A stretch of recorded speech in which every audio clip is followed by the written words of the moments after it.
Heyo gamers, Duck of the Stars here, back at it again with another video.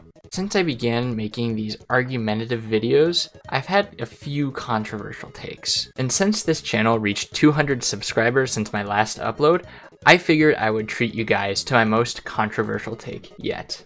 I'm sure it needs no introduction with my thumbnail and title, but today I'll be going over my problem with digital video games, though this pertains to all digital media as well. Niche Gamer recently reported that over 90% of all video game sales in 2022 were digital.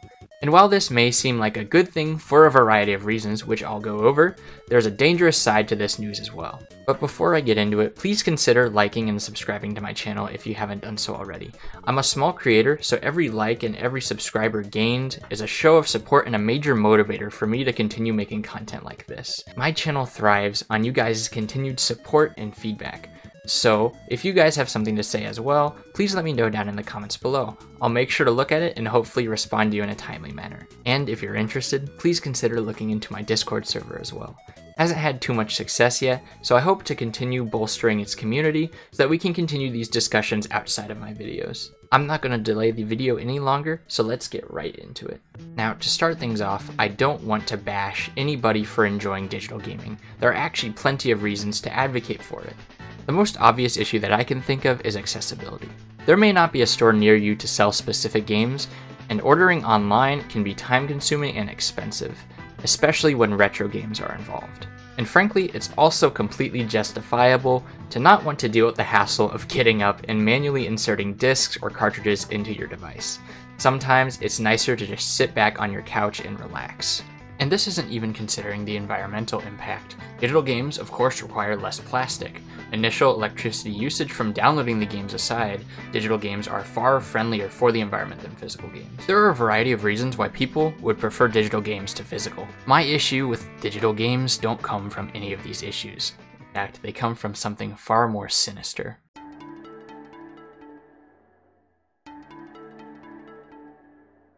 To explain my concern, here's a copy of Halo 4.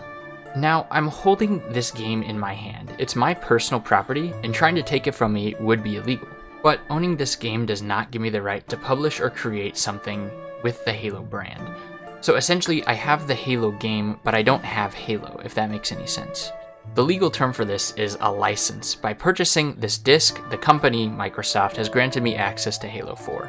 It's a form of key which provides access to the goodies on my Xbox 360. This is how it works for all games, be it discs, cartridges, and yes, even digital purchases. Now here's an interesting problem for you. When Microsoft initially sold the game, they gave the key, or the license, to the buyer. Here's the kicker, that buyer was not me. Those of you with a keen eye are not shocked to hear this. This is in fact the Chinese edition of Halo 4. So it would be pretty unreasonable to believe that I was the original buyer of this product. So how do I have access to Halo 4 on my Xbox 360? Well, the original buyer sold me their key. Microsoft and the other game companies do not like this at all, which is why you'll often see not for resale on physical media. I don't own the license, but I own the key, and that's good enough for everything to work. That's what this problem is about at its core: corporate control. I'm not here to warn you that corporations could take away your access at any time. If you're a staunch digital enthusiast, you've heard this 1,000 times already, and you don't care. I'm going to discuss something scarier, and something which has happened, is happening somewhere as we speak, and will happen to every company at some point. I want you to picture, for a moment, what would happen if Nintendo suddenly disappeared tomorrow. What would happen to your Nintendo Entertainment System games, your Super Nintendo games, and what about your Nintendo 64 games? Simply put, nothing. You could enjoy these games for the rest of your life, or until your hardware gives out at least. It's only when you factor in digital content that things like this start to get a little bit shakier. Let's take, for instance, Nintendo's Wii U and 3DS. Their eShop support is leaving March 27th, 2023. What does this mean? And I mean in the long run. No more updates, no more DLC, and no more digital games. Suddenly, with a flick of a switch, content which has been available for over a decade in some cases vanishes just like that. And Nintendo is arguably the best off of the bunch. We'll get more on that later. Sony got in trouble recently with their PlayStation 3, 4, and 5 consoles. Last year, gamers figured out that once PlayStation Network support was removed from these devices, games would become unplayable. The CMOS battery in these devices, when they inevitably fail, would mean that at least digital games would be unplayable, which extended to all games in the case of the PlayStation 4. Lucky for us, Sony received enough backlash to patch that out on the PlayStation 4 and 5. To my knowledge, the PlayStation 3 is still a ticking time bomb. It's this kind of issue which plagues me whenever I buy a digital game. I am truly at the mercy of the company in cases like these. And what am I supposed to do when they have to shut services down? Because inevitably, they will. What becomes of my games? And I'm not pulling at ifs, because this has already happened.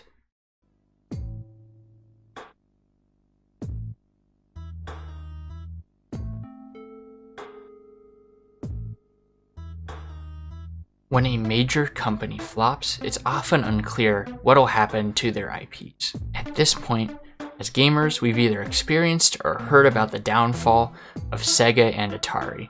We know that in the era of strictly physical media, what happened to their consoles and to their games, many of which fell into obscurity and can now be purchased for ridiculously high prices online. But how does that translate to the digital age? Well, as it turns out, we have an example of this. I'm sure by now most of you have heard of Telltale Games, but let me catch you up to speed if you haven't. Telltale was and is a game company which focused mostly on story-based action games.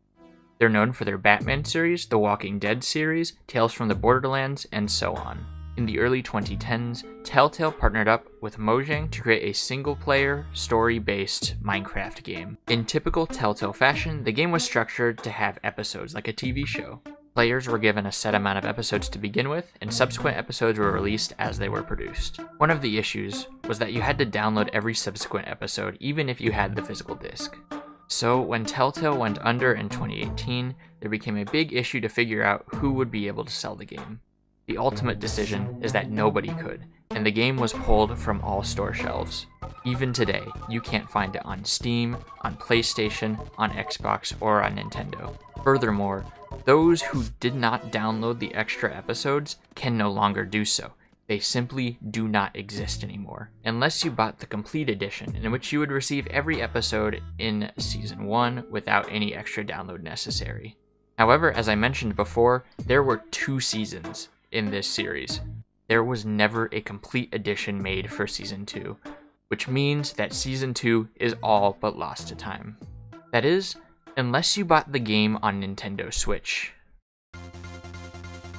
You see, if you purchased the physical cartridge of Minecraft Story Mode Season 2 on Switch, you were given every single episode to begin with. Unlike every other counterpart on PS3, PS4, Xbox 360, and Xbox One, you would get everything as soon as you open the game and put it in your Switch. Those of you who have watched my videos before understand that I'm quite critical of Nintendo.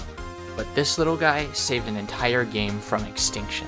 And this is all because Telltale decided to keep the game on a little cartridge.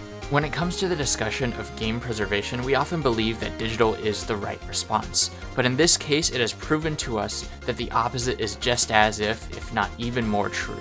Game developers have not been afraid to let us know that it is up to us to preserve our games. They're simply not going to do it to the level that we want. And that's because they need to make a profit. It is against the interest of business to preserve games for us, and thus we need to do it ourselves. I think I speak for all of us when I say that having the right to play games without interference from companies or internet service providers is critical for gamers. And whether companies mean well for us or not, the continued push against the use of physical games is a clear sign that they are trying to take our power away from us.